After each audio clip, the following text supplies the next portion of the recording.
नमस्कार सगळ्यांना. सासूबाईंनी बनवली पौष्टिक कढीपत्ता चटणी. चला तर रेसिपी बघूयात. कढीपत्ता, शेंगदाणे, तीळ, डाळ्या, जवस, लसूण, लाल सुकलेली मिरची याचं सगळं मिश्रण एकत्र करून आपली अशी भन्नाट अशी कॅल्शियमयुक्त चटणी आता सासूबाई करून दाखवत आहे. शेंगदाणा, जवस, तीळ, डाळ्या, लसूण, कढीपत्ता आणि अख्खी मिरचीची मिक्स चटणी सर्व वाट्यांमधलं आपल्याला भाजून घ्यायचं आहे. प्रथम आपण टाकू जवस.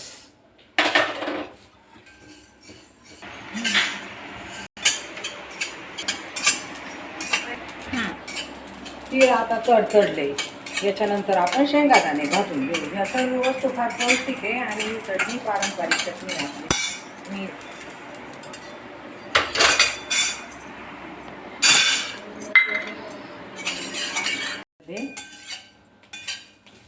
हे शेंगादाणे आता आपण भाजून ओतले आणि कढीपत्ता भाजायला टाकला.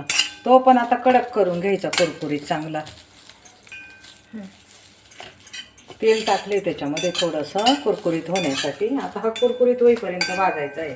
नंतर मिरची आणि लसूण भाजून घेऊ. थोडंसं तेल टाक. मिरची भाजायला टाकली, गरम करायला साधाळलेली आहे ना. आणि अगं हल्लीच्या तुम्ही मुलींनी आहे ना, तुम्ही मुलींनी आहे ना ह्या गोष्टी सगळ्या शिकल्या पाहिजे. आणि या चटण्या वगैरे पिझ्झा, बर्गर याच्यापेक्षा हे किती पौष्टिक आहे. नकळत त्याच्यातून सगळ्या प्रकारचे विटॅमिन आपल्याला मिळून जातात. त्याच्यामुळे या गोष्टी आहारात असणं खूप आवश्यक आहे. मुलांना डब्याला द्यायला एका भाजीपेक्षा सुद्धा याच्यात किती प्रकारचे विटॅमिन असतात.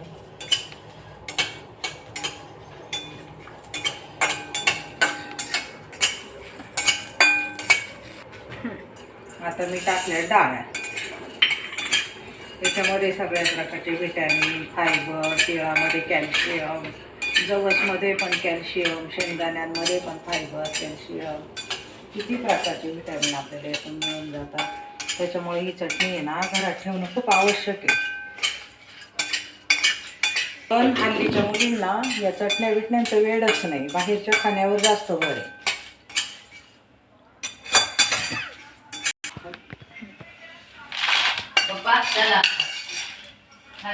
आता या सर्व वस्तू आहे ना आपण थंड होऊन घेऊ आणि मग वाटून घेऊ मिक्सरच्या भांड्यामध्ये.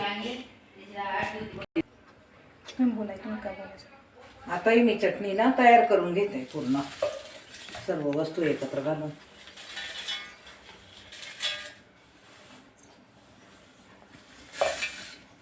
या चटणीचं वाटण करण्यासाठी मी याच्यामध्ये मीठ टाकते, म्हणजे ते चांगल्या प्रकारे मिक्स होऊन जाईल. वरतून चांगलं मिक्स होत नाही. झालंय आता अर्धवट वाटून. मग असं कमी जास्त मिक्सर करून झाली आपली चटणी तयार.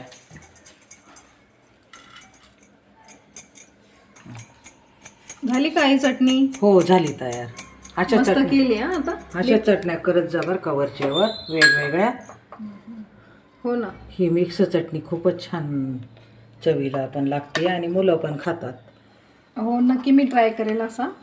तशी तू वेगवेगळ्या चटण्या करती, पण ही नव्हती केली अजून तो, म्हणून तुला मी ही दाखवून दिले.